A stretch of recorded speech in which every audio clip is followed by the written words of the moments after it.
Or is it in a good spot? Let's see. Here's where I am. Down, yeah, there. A little bit more. Right there. Okay, we're live. Can you see All the right. piano? Fantastic. And then gut. If you feel it in your gut. My recommendation is to do that kind of substitute. Yeah, you guys. So then does it tell us how to deal with it at the end? Does this, You guys. I didn't actually write that. Right. So I'm going to sit back with the headsets on to see how it works. And you're going to get off. Say thank you. Have a great Sunday. And a dream. Always looking for it. Oh, that's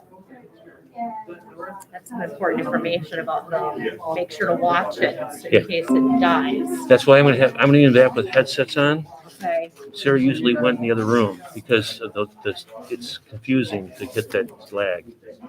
But I think with the headsets it'll work fine. And we're lined up here properly. Yeah, we had. Okay. Yeah. Hey. So you're going to be in the sound booth? No, I'm just going to be on the back wall. Yeah. Oh, in the other room? No. Oh, you're going to, oh, just right there. Right there. Okay. Okay. Well, thanks for the instruction, Jim. Okay. I cannot be here the next several Sundays. Can somebody call me? I will be gone next Sunday. Can you be here next Sunday? I gotta look at my calendar. Hold on. Which is also her phone. It is. It's everything. Yeah.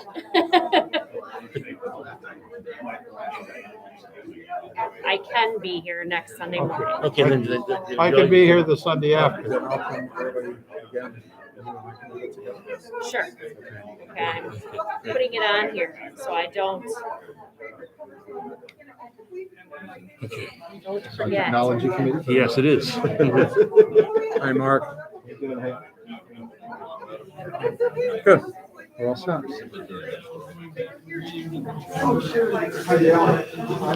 right, I'm here. I'd like to sit today. I got the keys.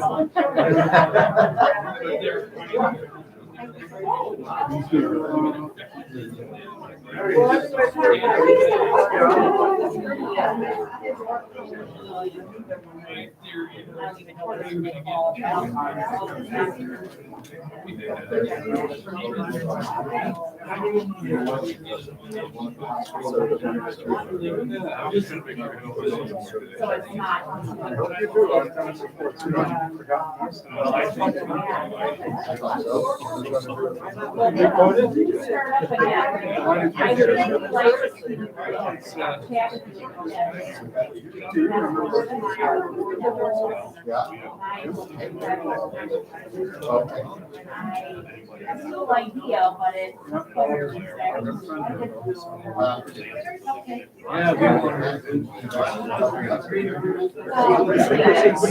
I mean,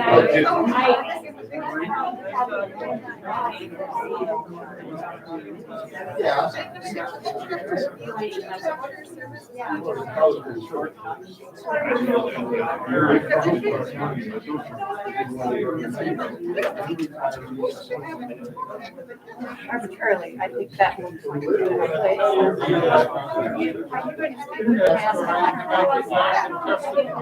Planning it. Can I do this? So let's do the section.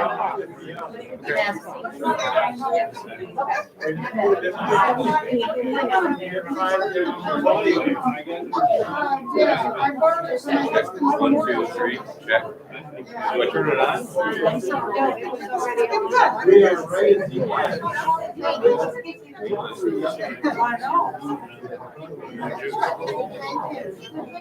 Check, one, two, three. Could you point me to the heckling section, please? I need to see the heckling. Is this the heckling section? This is the section where I try not to spit on people. Oh, I know how you are. One, two, three, check.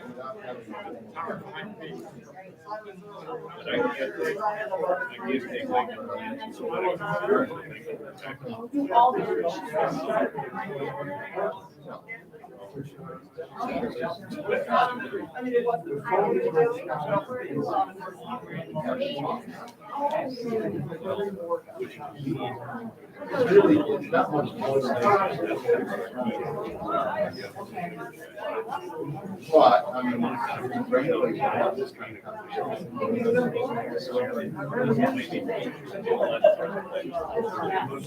Check 1, 2, 3, 4. Check 1, 2, 3.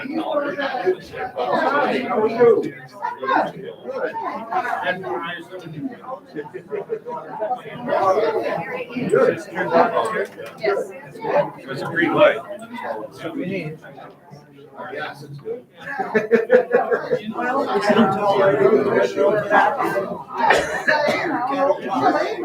We'll just have to speak. Handheld mic, are you going to be using that? I'm not using anything. Just my nose. Yeah, I could do it. See, Can we not use the other mic? check 1, 2, 3. What is this over here? Oh, Well, here's three that like. check 1, 2, 3. Is there?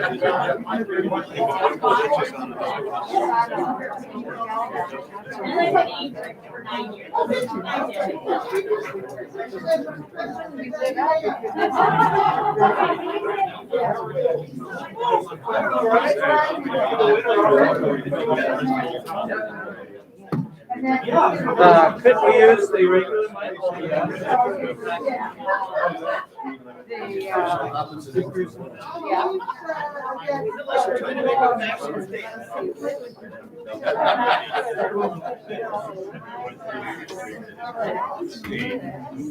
We gotta.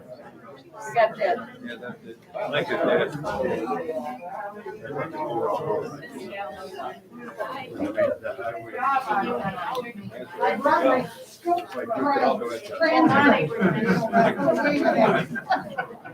How are you?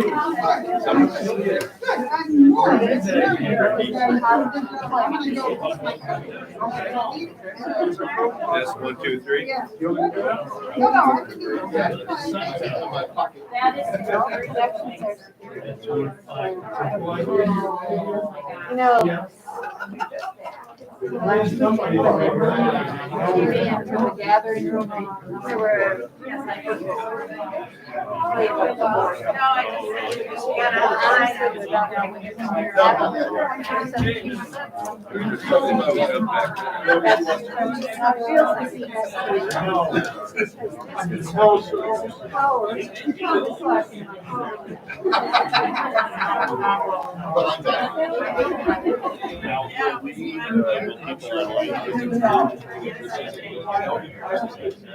So that's why we have to use some of those. That's why I'm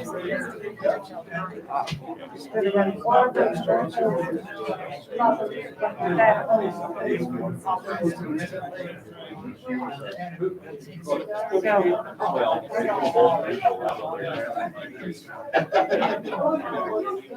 The regular speaker mic.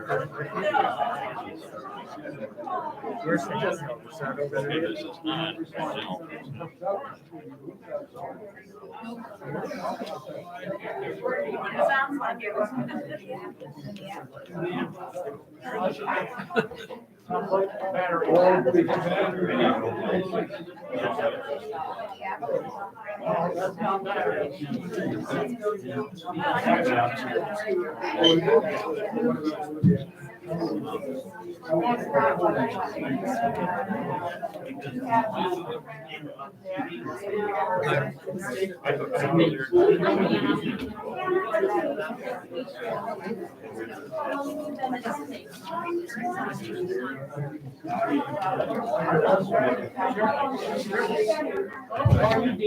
Yes.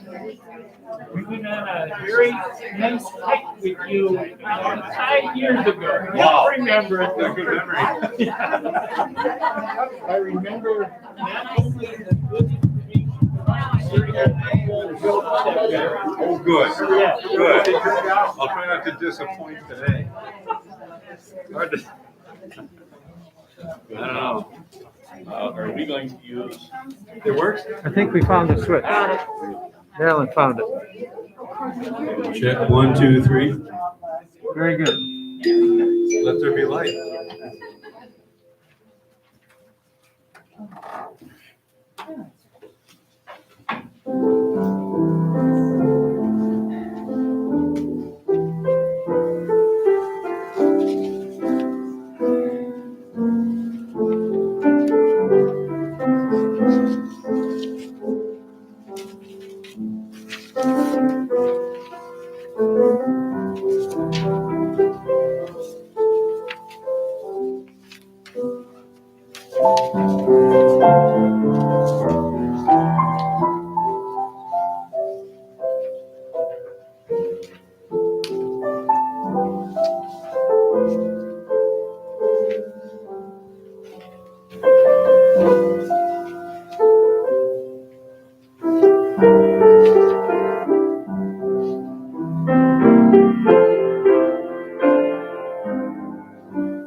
Thank you, Beth. It's good to have you back with us again.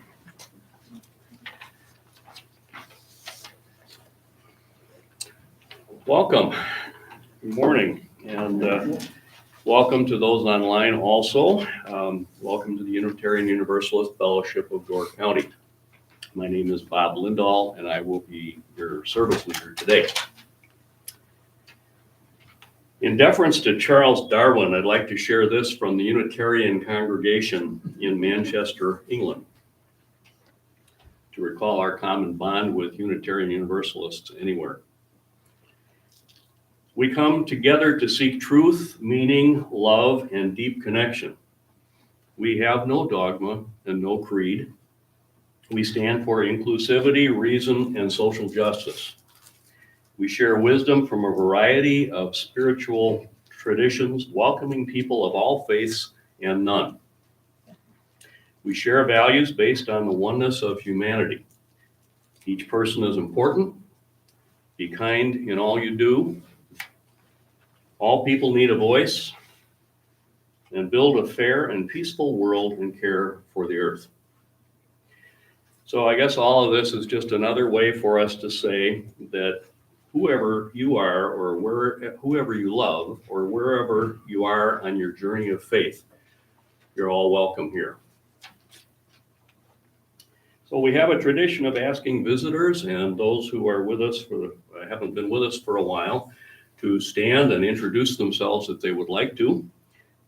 So I'd ask if Terry would bring the mic around, and he's going to slap your hand if you touch the mic, but he'll hold it for you if you'd introduce yourself. Is there anyone who's visiting today who would like to introduce themselves? Okay, Terry, right here. Oh.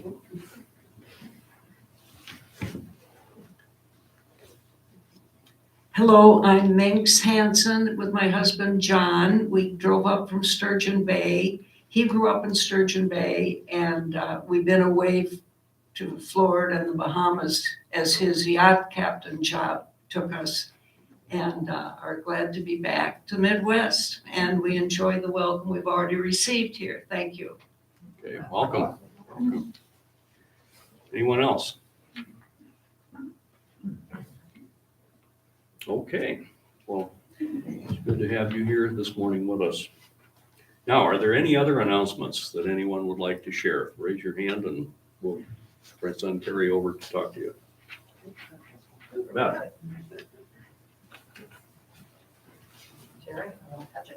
Good morning, everyone. It's always a pleasure to be here, and just a little bit about the music today because it's always funny to, for me anyway, how I think about it. It's Valentine's Day, so that sort of started me thinking about some of the old standards about love. So went down that path a little bit, and then when I saw that Dale was speaking about Darwin, I thought, oh, well, Skylark. It's not exactly Darwin's Beak of the Finch, but it was a pretty close approximation. And then I thought, well, for the closing, In the Mood, I guess, is all about evolutionary progression, because every set of animals does have that question about how do we proceed. So a little method to the madness. Thank you.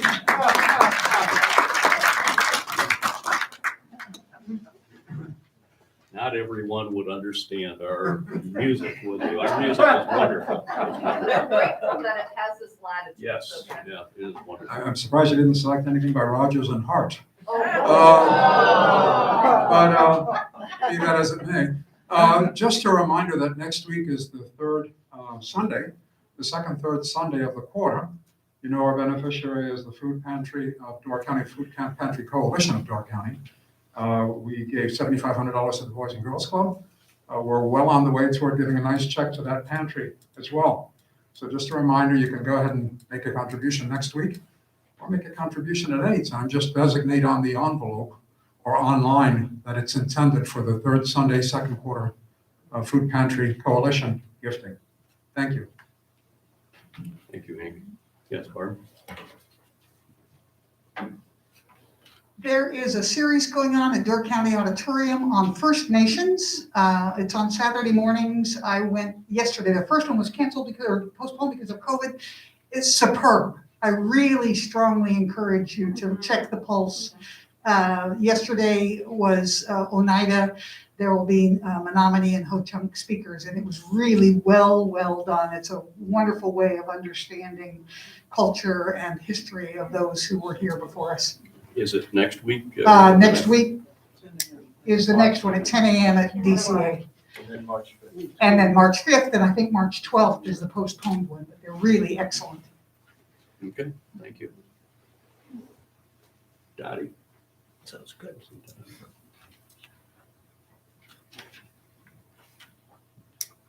I think that may well be on their website also, because I didn't want to go in person, and they were going to find a way to have it either on YouTube or somehow. So if you want to catch it that way, do so.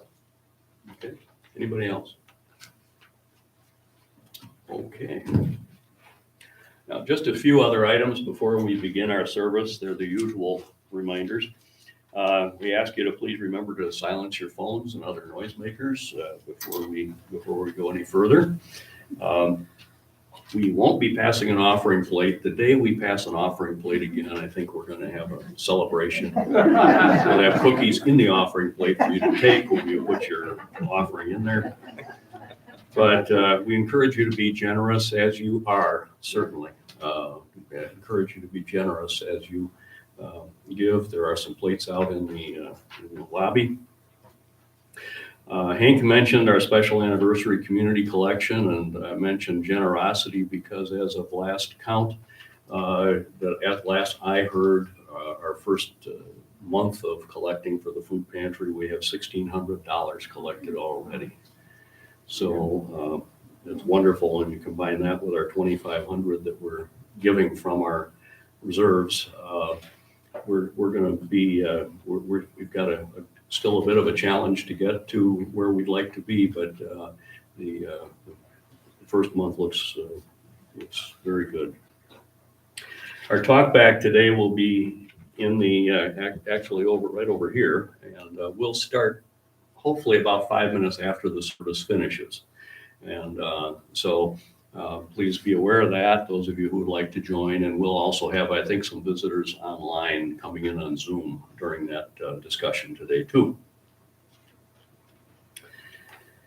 So we welcome our speaker today. Dale Goodner is no stranger to us. Been a member for several years here at the fellowship and a periodic speaker. Dale was a naturalist at the Green Bay Wildlife Sanctuary before moving to Peoria, Illinois, where he worked there for the park district, eventually serving as supervisor of environmental and interpretive services at that park district. So we welcome Dale today. He's always got something interesting for us. So now we're ready to begin our service. And we remember today the life of Charles Darwin, who was raised by his mother in the Unitarian faith until she died when he was about 10. He spent a while exploring some other faiths, but he was described, as I looked up to get a little background on him, described as a non-conforming Unitarian. Now, I don't know what that means. I don't know what that means. I think, does it mean that he's a non-conforming nonconformist? Or what? Because all of us are certainly non-conforming Unitarians. So I've also tried to pull in a couple of quotes today for closing and opening and closing that included Charles Darwin's use of the word love, also recognizing that tomorrow is Valentine's Day, so it'll be my foray into recognizing Valentine's Day. So listen carefully for the word love here. But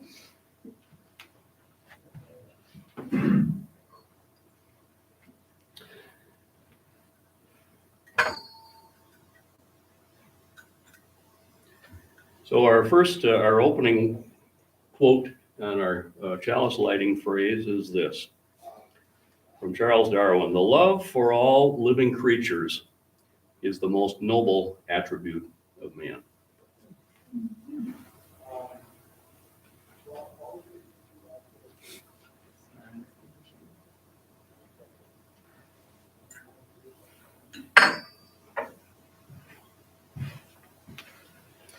Please rise as you're able, and then remain standing for the unison affirmation in doxology. We gather together to seek knowledge and wisdom, to explore freely the vast reaches of mind and spirit, to celebrate within the caring community those truths, ancient and modern, which give meaning and direction to our lives.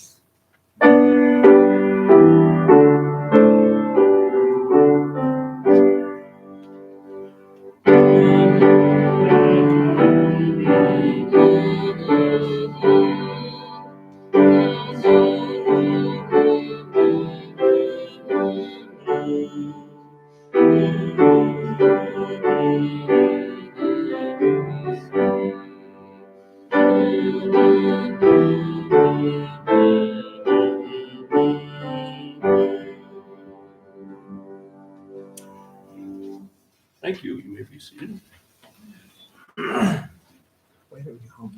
We now enter into our time of joys and concerns, time when we can share our joys with others as well as reflect on things that might be weighing us down so that we can support each other. So does anyone have a joy or a concern this morning?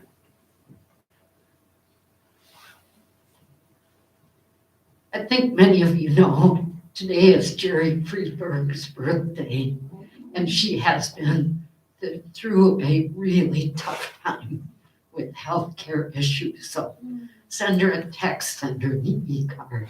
Just remember her today. Thanks. Thank you, Lynn. I'm Helene DiUlio, and I'm happy to report that my granddaughter Amanda DiUlio, can't think of her married name right now, has been cleared of cancer. She had breast cancer starting about a year ago, and she's celebrating by going back to work in ICU in a cancer unit in Philadelphia. So anyway, we're really happy for her. Thank you. Anyone else? I think I can talk loud enough. My wife Mary wanted me to pass along her regrets for not being here today. We have a new puppy. It was too cold to leave in the car, and she's not quite trustworthy now. She's a little golden retriever, about 3.5 months, 4 months old. So she's tending to the livestock. Anyone else? I woke up with a grateful heart and a pen ready to express my joys to share with you this morning. Other than I enjoyed the extra time this morning to watch an episode of Rhoda. Thank you to all our volunteers. First, thank you to Jim Black for running the live stream and technology.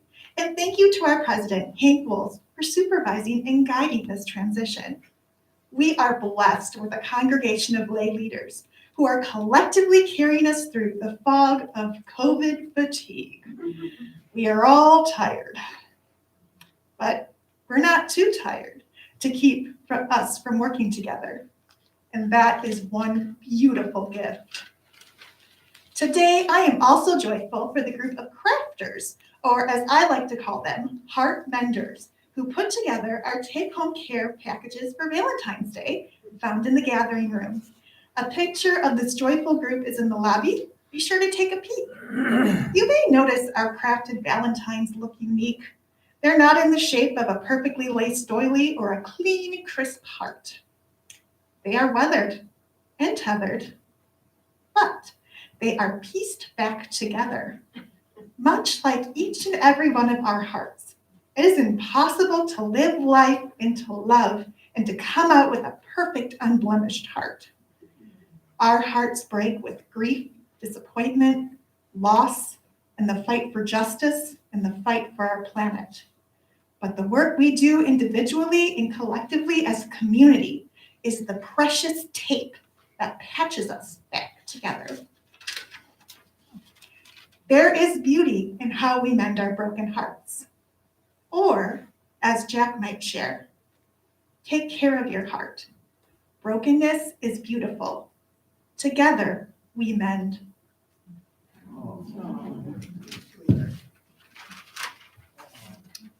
Thank you, Sarah. We, and I believe now this week marks your going back to a Monday through Friday schedule, or is that the case? So I haven't confirmed it We're not yet. sure We'll see yet. how today goes. We're not sure. Okay, so, but at any rate, you could celebrate with Sarah that perhaps that time is coming near where she'll be back on a Monday through Friday schedule Here, I can feel it. rather than having to do Saturdays and Sundays for us. So at any rate, we now move into our moment of quiet, and which is of course our time to still our busy minds in preparation for today's message or in preparation for whatever else the universe might be telling us at this time.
Good morning. Good morning. Nice to see all you folks again. It seems like it's been a couple of years.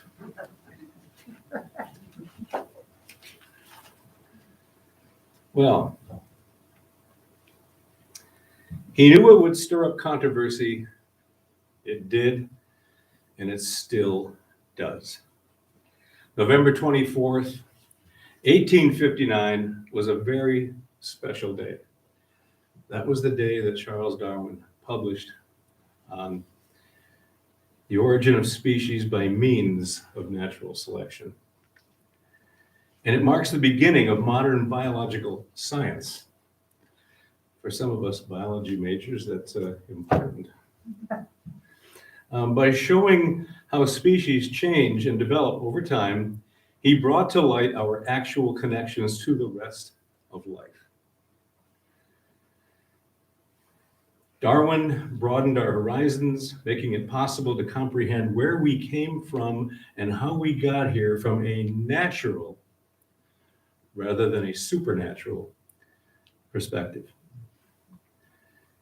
Many years ago, as a rookie naturalist, I took a group of kids out on a trail for a hike, and I came upon a tree in which there was a woodbine, a Virginia creeper, growing high up into the tree. It was beautiful, impressive. So I stopped the group there and to notice all those little tendrils. I mean, it was amazing how many of them there were holding it to the tree. And I said, many, many years ago, there was a naturalist who looked at this and thought to go and measure how much pressure. Turns out each tendril exerts about 2 pounds of holdfast to the bark. Multiplied by thousands, there would be tons of pressure securing the vine in the wind. That to me was it, and I said, by the way, his name was Charles Darwin. I learned something that day. Well, here, I'm getting off on my other thing. I apologize for following notes, but I forget what I'm doing. I was surprised that the teacher and several kids appeared taken aback by the name Charles Darwin, even in a positive light, and with no reference to evolution. I would need to more subtly advocate for science. By the way, I came across a limerick. Did you know there are Charles Darwin limericks? Some of them are pretty, yeah. This is the good one. There once was a ship called the Beagle, set out on a voyage, quite regal. They found a solution, it's called evolution. But Kansas declared it illegal.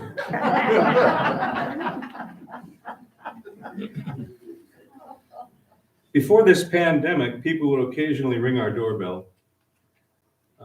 After the pandemic, it was usually FedEx or somebody. Wait. Remember back in the old days when there was somebody who wanted to talk to you? This could be an aspiring politician or people pushing spider spray or lawn chemicals. But once in a while, it would be Latter-day Saints with a story that I needed to hear, or Jehovah's Witnesses wanting to share information. You know what you get when you cross a Jehovah's Witness with a Unitarian? Someone who goes knocking from door to door for no apparent reason.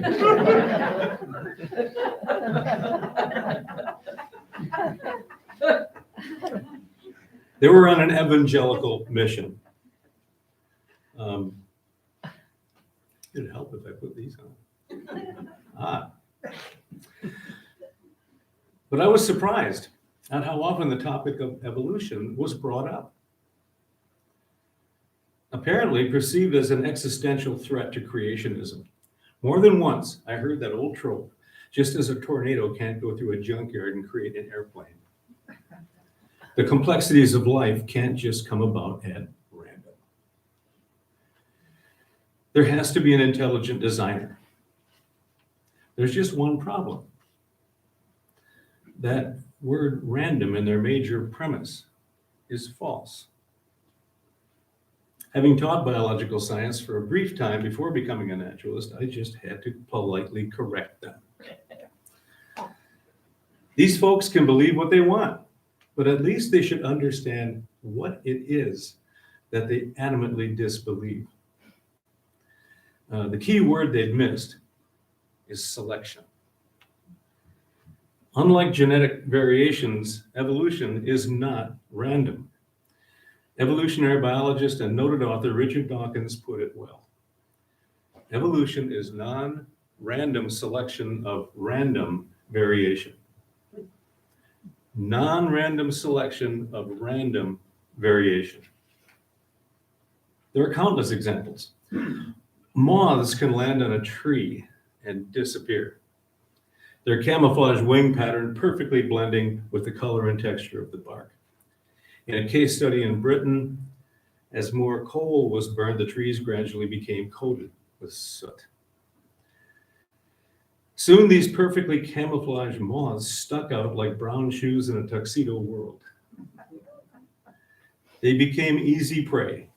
Gradually, only the darkest colored moths eluded predators and passed on their traits to the next generation. That's non-random selection. Darwin coined the term natural selection, comparing it to dog breeding, which involves human selection. And you all know how many dog breeds have happened.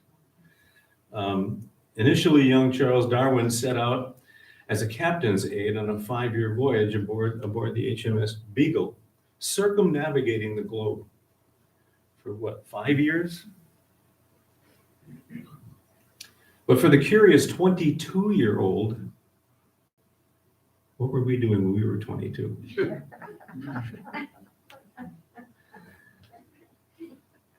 This became a once-in-a-lifetime opportunity, launching him into an incredible career as a naturalist, biologist, and author. He was motivated by a great love of nature, visiting a wilderness in Brazil.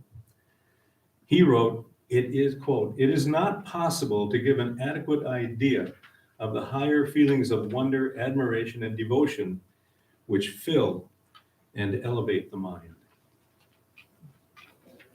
He collected many thousands of specimens of flora, fauna, and fossils from such exotic places as Galapagos Islands and the Amazon rainforest, and shipped them back to England.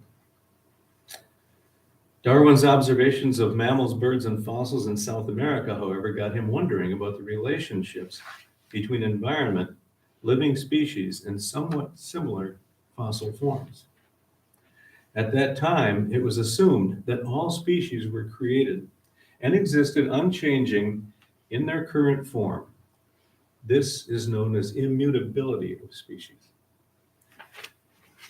What haunted him was the question as to how this diversity actually came about.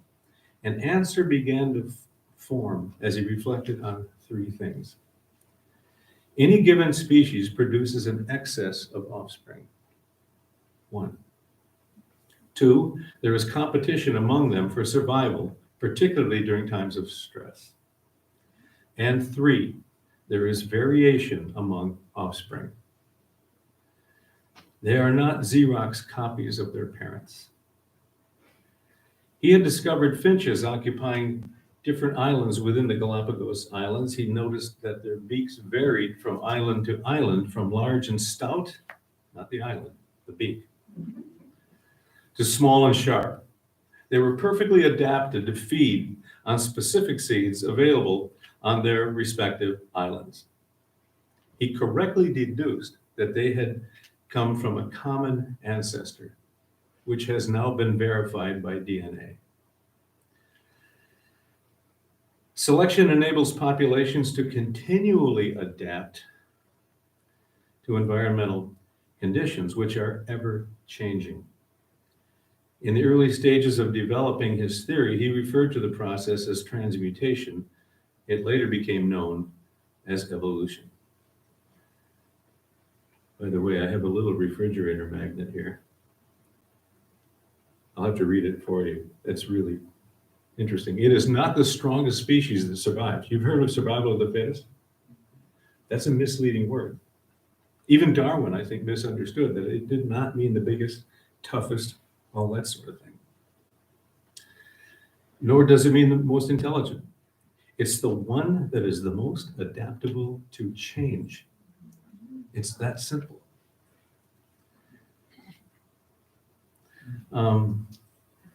It's inconceivable how many traits are naturally selected through the vast immensity of geologic time. This is the driving force behind species diversity. Hundreds of millions of years of time that goes into this process.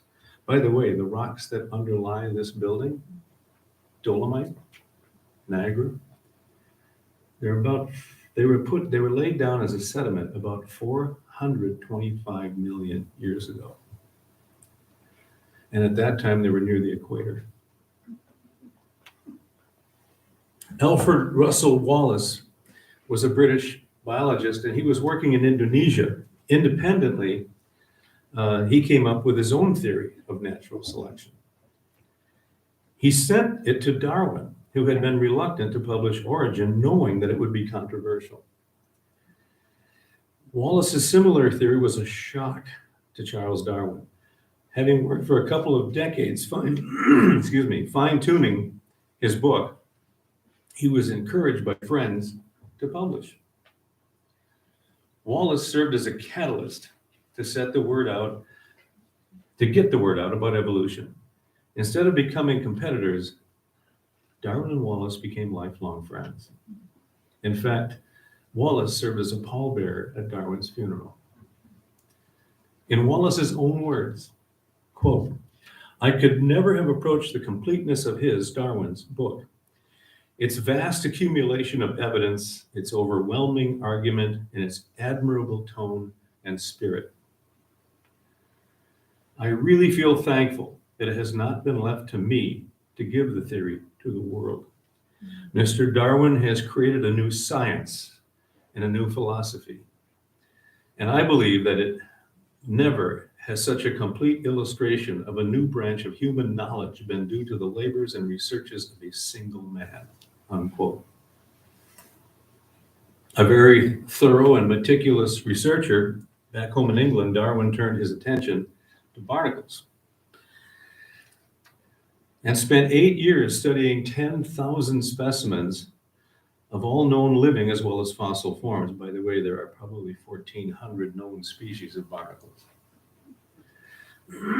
He produced a monumental 4-volume work that is still highly regarded today. In doing this study, he learned about the wide range of variation within one species, so key to the ability of populations to adapt to change. Notice, populations. Evolution isn't about individuals adapting to change. It's about the whole population. Darwin was able to correctly deduce that it was crab-like ancestors that gave rise to barnacles. He noticed that growing plants are light sensitive and that growth is greatest on the side of the plant which is away from the light source. He published his findings in The Power of Movement in Plants. This eventually led to the study of plant growth hormones. He studied worms in the garden and yard and kept worms in pots and observed them at night with red filtered light. He was able to calculate that earthworms bring 18 tons of finely ground soil per acre per year to the surface. 18 tons. Aerating and improving the soil. In 1881, he published his last book with a great title, The Formation of Vegetable Mold Through the Action of Worms with Observations on Their Habits. Doesn't that just get you to want to read? In 1953, Francis Crick and James Watson made a discovery that has corroborated Darwin's original insights into evolution. They discovered DNA. Coincidentally, in 1882, Crick's grandfather had sent Darwin a water beetle with a tiny clam attached to its leg. Darwin wrote a short paper on that clam, which it turned out to be his last published work. Just 2 weeks later, he died. Darwin passed away on April 19th, 1882, surrounded by his wife Emma and 3 of their children, Francis, Henrietta, and Elizabeth. Ever the scientist, he was never particularly religious, quote, because it is not supported by evidence. As death approached, he said, quote, I am not the least afraid to die. A final and fitting honor.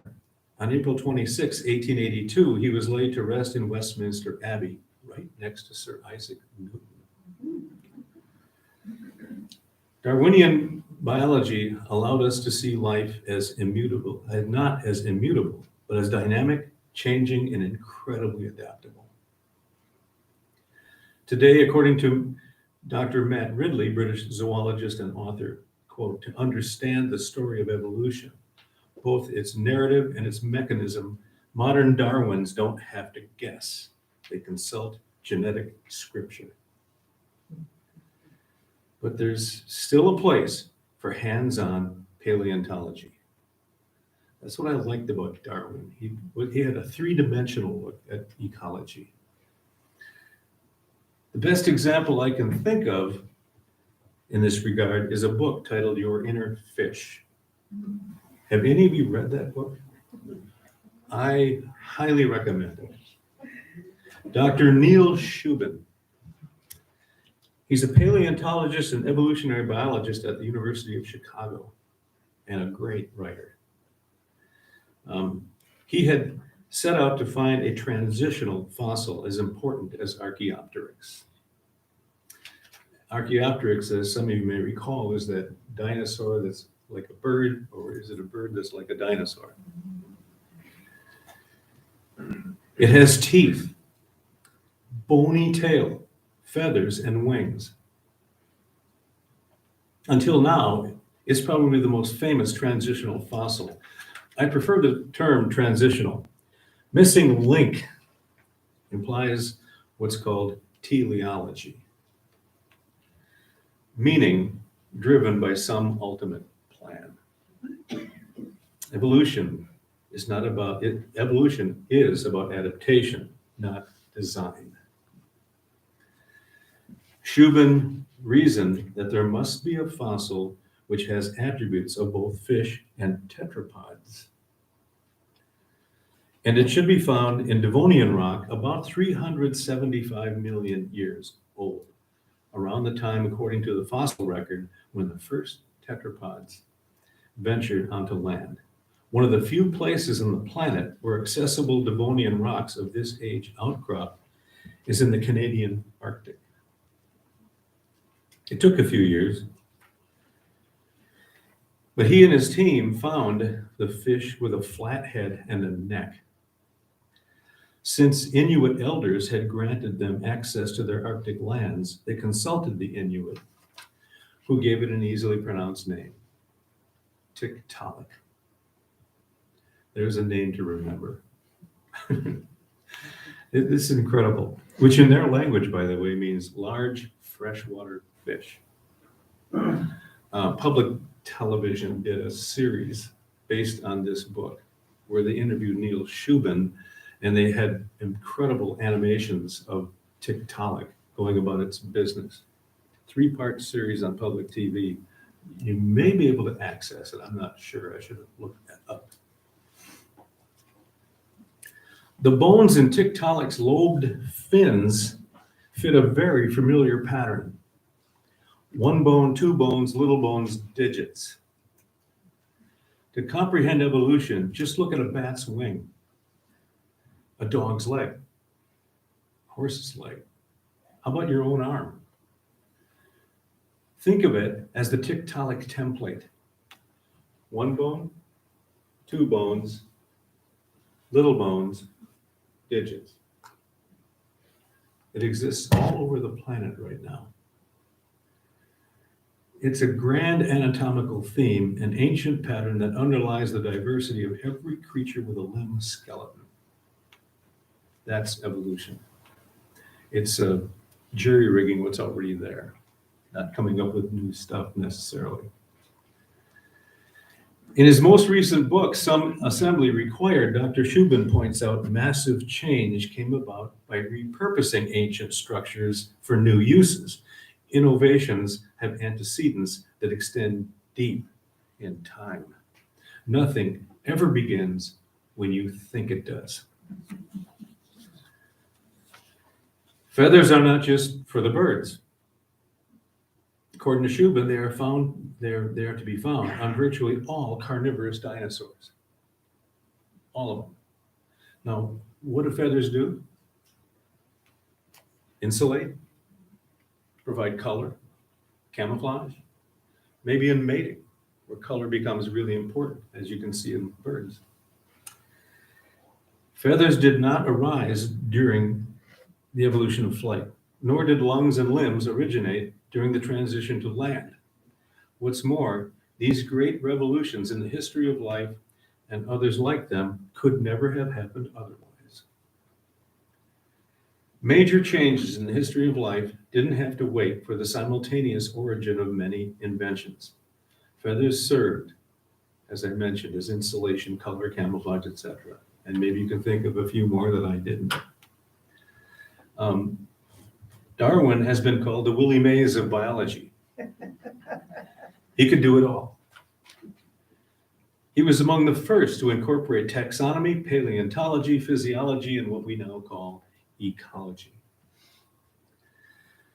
When Darwin died, British biologist Thomas Henry Huxley characterized him as an intellect which had no superior and with a character which was even nobler than the intellect. Thank you, Charles Darwin, for helping us understand how we are of this earth, not just on it. We appreciate the gift you gave us on this, your 213th birthday. Thank you.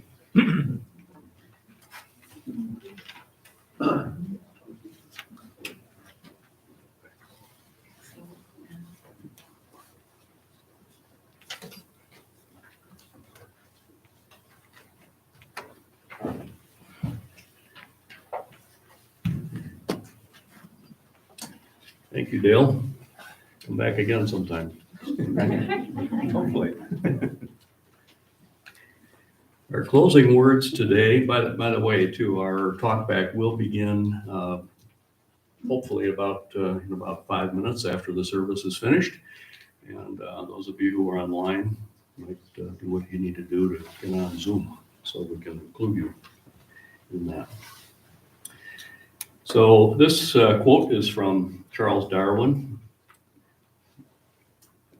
Even the humblest mammals' parental and social instincts give rise to do unto others as yourself and love your neighbor as yourself.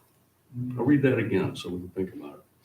Even the humblest animals' parental and social instincts give rise to do unto others as yourself and love your neighbor as yourself. Shouldn't be that tough, should it? So let those words guide us as we enter this week into a world that really needs our love.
Yes.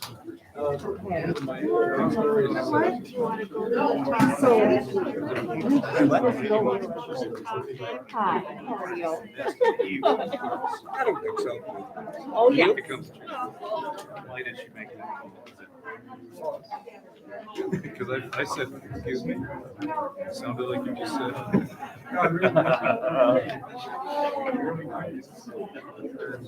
Chairs around here. Hi, enjoyable, wasn't it? Very. Really entertaining and educating. Figure out how to do to transfer us over. So we don't stop that. Yes, yeah, I didn't stop. Oh, okay.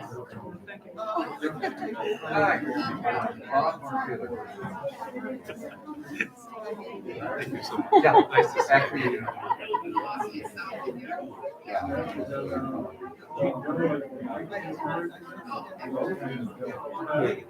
Okay.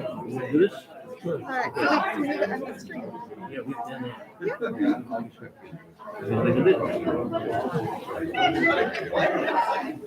Give me instructions. Okay. Click end screen. Right there. Okay. And then we hit end.